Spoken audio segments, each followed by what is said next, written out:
guys, ayan, nagsisimula na si Inday. So, alam nyo na to kung ano, ipapakita ko mga ingredients. So, diba? Alam nyo na, makita nyo pala. Ayan, so, ayan. Coriander, ayan, na-fry ko na yung chili, garlic, and onion para sa on top.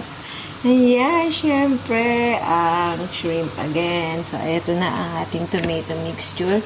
Na-fry ko na rin ang on top na onion fried. Ayan. So, ito na yung spices. So, nag-i-stir na si Inday. So, alam niyo na kung ano to. At syempre, nakasok na ang aking rice. So, ayan. So, kailangan ko pa bang sabihin? Pero sabihin ko na rin, syempre, ang prawn mushbush. Guys, ayan, nalagay ko na ang prawn. So, ilalagay na natin ang spices, syempre. Okay.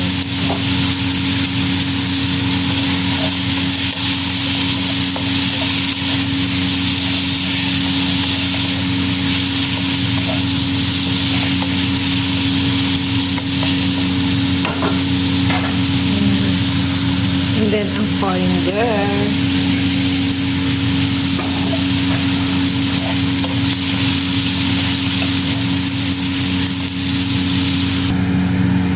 Guys, ilalagay na natin ang tomato mixture. Okay.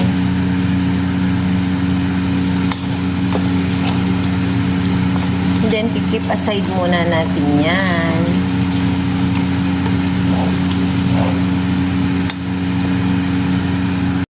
So, guys, nandiyan na lahat ng ingredients ng aking prawn mushbush. And then, rice na lang ang kulang, tsaka yung level ng tubig, at tsaka yung salt na. Ayan. So, after nyan, imimix ko na ang rice, and then 45 minutes na low fire with metal sa ilalim. Ayan. Okay. So, madali lang to kesa sa chicken. Nasa metal na yan. Low fire na lang hanggang madrain ang water niya at maging mushbush na talaga siya. Ayan, guys. So, 45 minutes to 1 hour hanggang sa mag-dry na siya. Okay, yan.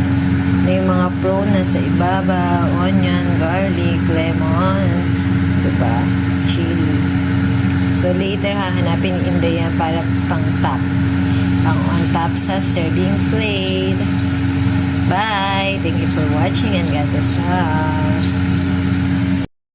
Ayan guys, tapos na ang prawn mushbush ni Inday. So, waiting na lang yan para sa OTW later. Ayan. So, para sa kabilang bahay.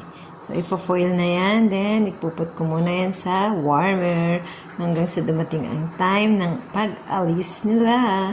Bye-bye!